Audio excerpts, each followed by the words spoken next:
Okay, in module 1, we are going to dive into what happens when our kids are unkind to us. Now, we have talked about this a little bit back in the earlier lessons when we were talking about modeling kindness and how we react to our kids and modeling kind behaviors. A lot of the messages back from that lesson are going to weave their way back in through this lesson because it is so crucial that how we act when our kids are unkind to us is going to model how they should be acting. We are going to show them what to do. So remember, kids are going to be unkind most often when their basic needs have not been met. If they are tired or hungry or too hot or too cold or overwhelmed, or there's a big transition in your life. Maybe you're moving, maybe there's a new baby coming, maybe there's a divorce, maybe a new school, or transferring to a new school mid-year. Whatever the transition is, that can trigger a lot of big emotions, and big emotions make kids feel out of control. They don't know how to react. They don't know what to do. Also, surges in growth spurts and hormones, our toddlers who are having tantrums and can't get their words out to us, our tweens who have no control over their body and their hormones.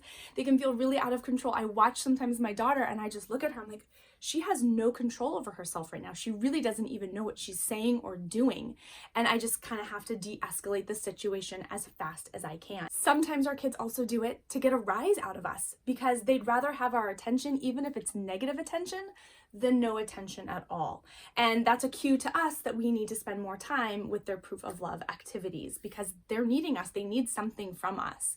So it's really hard, and this is one of the hardest parts about parenting I have found, is that we can really take it personally when our kids are unkind, when they're mean or cruel or nasty to us, to other people.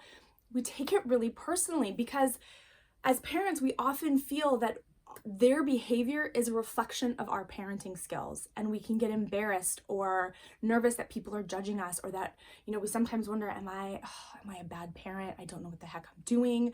Like I have no clue what I'm doing. I am failing these children. And I get all of those feelings. We've all felt that. And yet it's just not true. We are amazing parents for our kids. We are supposed to be their parents, and there are things we can do to make it easier, but their behavior is not a reflection of us. It's a reflection of their mood, of what they're feeling right now. So we can say to them, this is not okay, and we can redirect them. Also, remembering that all behavior is communication has helped me so many times. If there's a slammed door, she's really frustrated, she's irritated, she's mad, but she doesn't know how to say it. I can say, we don't slam doors. Tell me why you're frustrated. Tell me why you're so angry. Let's walk through this. So knowing that it's coming from a different place, it's not just to be mean, just to be spiteful. Some kids sometimes do that because they know it'll get a rise. But most kids, they just don't know how to express themselves. So a couple things to keep in mind when we're dealing with our kids who are unkind to us. Calm is the name of the game. So remember, we talked about my calmness challenge that I've given to myself because I can get really upset. I take it personally when my kids are mean to me. It hurts my feelings. Like, I have raised you better than this. It's not about me. It's not. And so I try to stay calm. I don't follow them down the rabbit hole into crazy town. I can press my pause button. I can count to 10. I try to stay calm. The calmer I get, the faster it de-escalates rather than escalating the situation. Again, remember, if we yell back, they're going to yell louder. They're going to dig their heels in more. So I'm modeling the appropriate behavior. I can say to my kids, this is not appropriate. You may not talk to me this way. You don't get to act like this. In our family, this doesn't work. We don't treat each other this way. I love you, but I don't like the way you're treating me. We need some space apart until we can figure out how to be kinder to one another. If you can't talk to me in a kind way, you need to go somewhere else until you're ready to talk to me in a kinder way. We can have these conversations with our kids so we're not getting walked on. I often say to my kids, you're a really kind kid, but you forgot. You don't get to talk to me that way. I also use a magic phrase, try again. When they're snarky, the back talk, the nasty, super calm, try again. And I have to keep saying it until she gets it to the point where she is now kinder to me. Because we are using respectful parenting techniques, it's a two-way street. I want her to respect me, all of my kids to respect me. I have to respect them. So that comes down to the calm, the not yelling, being the calm, being consistent, relentlessly consistent as much as possible. Now, we're not perfect. As a parent, I'm not perfect. I try my best, and that's all we can do. That's all we can ask for. Something else that's really helped me with how to deal with my kids when they're unkind. I was watching this video and it resonated with me on such a deep level.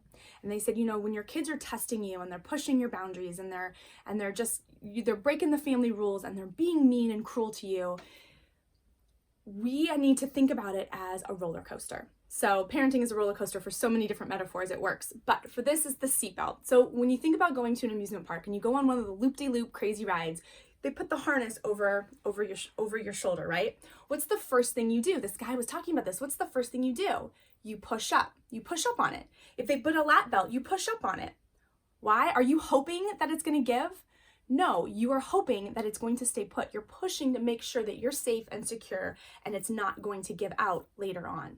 And sometimes you push on it a couple times. Sometimes you push on it throughout the entire ride. Some people push more than others.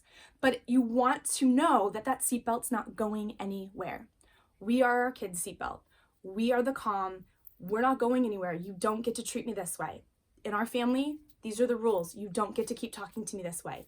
Keep consistently calm. And it is so hard, but try not to take it personally, because how they're treating you and what they're saying and what they're doing is not personal. We can get them past it. We can back them up and keep pouring into them with our proof of love activities and building them up and building them into these kids who want to be kind to us more often.